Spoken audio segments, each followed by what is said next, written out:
জবাই করে তার গলাটাকে নেয়। সেই সাপটাকে জবাই করে তার গলাটাকে নেয়।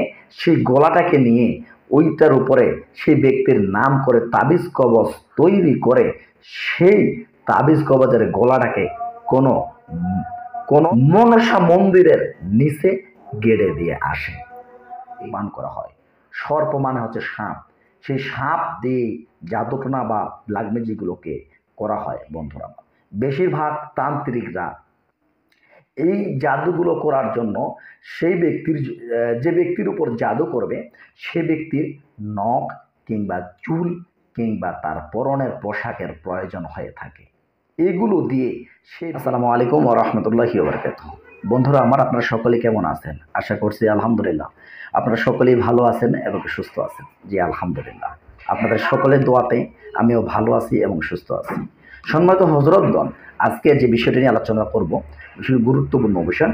যে বিষয়টি হচ্ছে যে সর্পবাণ কীভাবে মারা হয় এবং কি সর্পবাণ দিয়ে একটা রোগীকে কি কি ক্ষতি করা হয় এবং কি কি ক্ষতি করা হয় সেই বিষয় নিয়ে আমরা জানব।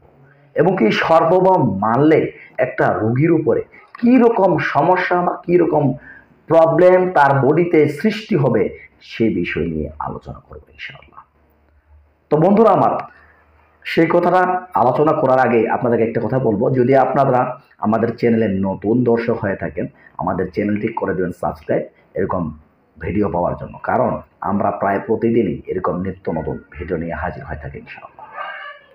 বন্ধুরা আমার, সর্পবাণ এক নাম্বারে কেন মারা হয়?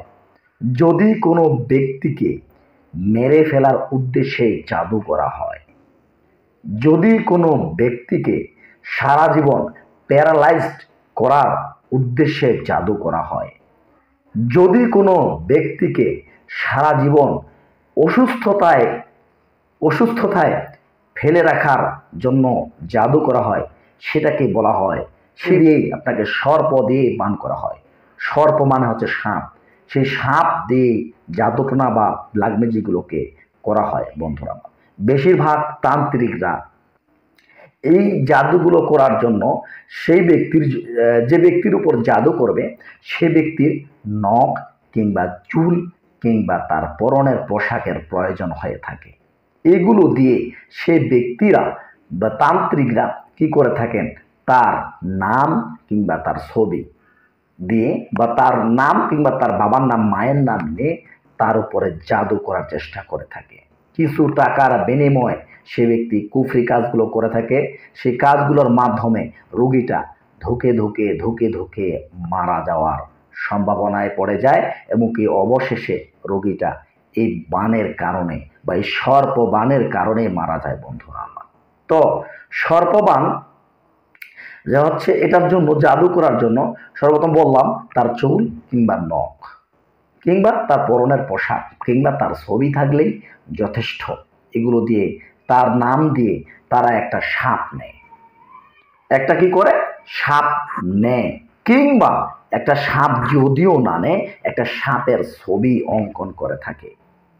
সেই সাপের ছবিটাকে অঙ্কন করার পর বা ওই সাপটার উপরে জাদু করার পর সে সাপের গলার মধ্যে বা সে সাপের বিষের মধ্যে জাদুটনা তৈরি করে দেয় বা তন্ত্রমন্ত্র পাঠ করে থাকে। যদি সাপ দিয়ে সে ব্যক্তি জাদু করে সে ব্যক্তি সাপের গলার মধ্যে তাবিজটাকে বেঁধে দেয় এবং এমনও হয়ে থাকে না, এমন কিছু তান্ত্রিক আছে সেই সাপটাকে জবাই করে তার গলাটাকে নেয়। সেই সাপটাকে জবাই করে তার গলাটাকে নেয়।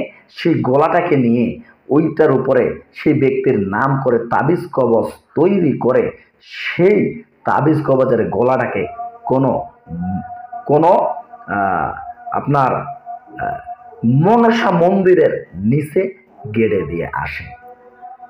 তো সম্মানিত বন্ধুরা আমার, এমনও হতে পারে যে যদি আবার সাপের ছবি অঙ্কন করে ওই ব্যক্তির নাম দিয়ে কিছু তার উপরে তন্ত্রমন্ত্র তৈরি করে, তন্ত্রমন্ত্র দিয়ে পাঠ করে জাগ্রত করে, তখন ওইখান থেকে একটা সাপ জিন্নাতের আক্রান্ত হয়ে থাকে। কিছু সাপ জিন বা মনসা জিন কন্ট্রোল করে আসে থাকে বা সেই সাপ জিন বা মনসা জিনগুলোকে তারা বশীকরণে বা বশীভূত করে নিয়ে আসে। যখন বশীভূত বা বশীকরণ নিয়ে আসে বন্ধুরা আমার, তখন ওই রুগীটা বা যে ব্যক্তির নামে জাদুটোনা করা হয়েছে, ধীরে ধীরে সর্বপ্রথমে ওই রুগীটা নিজের সাপের স্বপ্ন দেখতে থাকে শুরু করে, সাপের স্বপ্ন দেখতে শুরু করে, এবং কি সব সময় ওই ব্যক্তি সাপের ভয়েতে আক্রান্ত হয়ে থাকে। সব সময় ওই ব্যক্তির মনে হয় যেন ওনার পিছনে সাপ তাড়া করতেছে, বা কোনো জায়গায় চলাফেরা করতেছে, পায়ের মধ্যে কিছু বিঁধল, তার মনের ভিতরে একটা ভয় তৈরি হয়ে যায় যে তাকে যেন সাপ কামড়িয়ে নিল, কিংবা সাপের কাঁটা বিঁধাইল, কিংবা স্বপ্নের মাধ্যমে এক এক সময় এক এক রকমের সাপ সে ব্যক্তিকে তাড়া করে থাকে।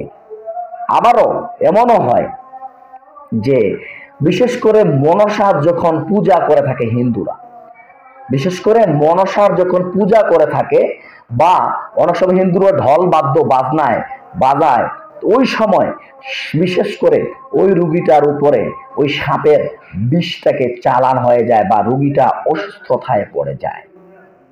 বিশেষ করে ওই রুগীটা এমন একটা অবস্থায় পড়ে যায় যে সব সময় যেন সাপের একটা ভয়ঙ্কর মৃত্যু ওনাকে তাড়া করে বেড়াচ্ছে, এরকম একটা পর্যায়ে ওনার বডিতে পড়ে যায় বন্ধুরা আমার।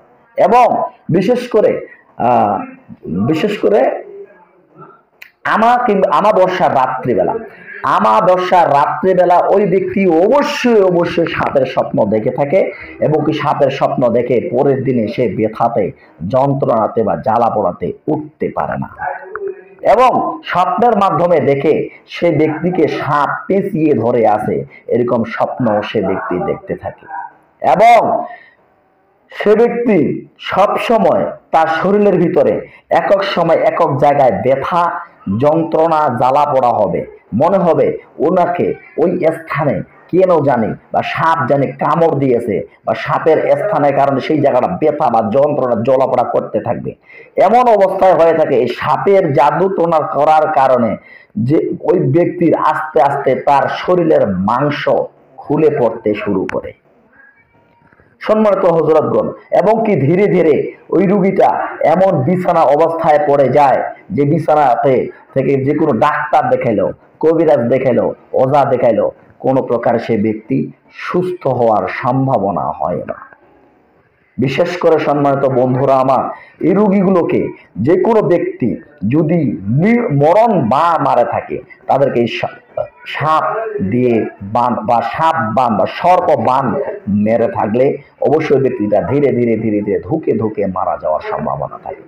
তো বন্ধুরা আমার, এই হলো বিষয়। আজকে আমাদের বিষয়টি এখানেই সমাপ্তি ঘোষণা করা হবে।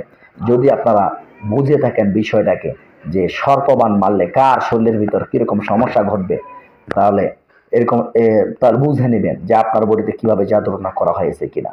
অবশ্যই এগুলো রুকাইয়া এবং কোরআন সুন্নাহর ট্রিটমেন্ট আমাদের ইসলামিক ভাবে আছে। দোয়া করি সবাই সর্বপ্রথমে সঠিক চিকিৎসা নিয়ে সুস্থ থাকুন, ভালো থাকুন। আসসালামু আলাইকুম ওয়া রাহমাতুল্লাহ।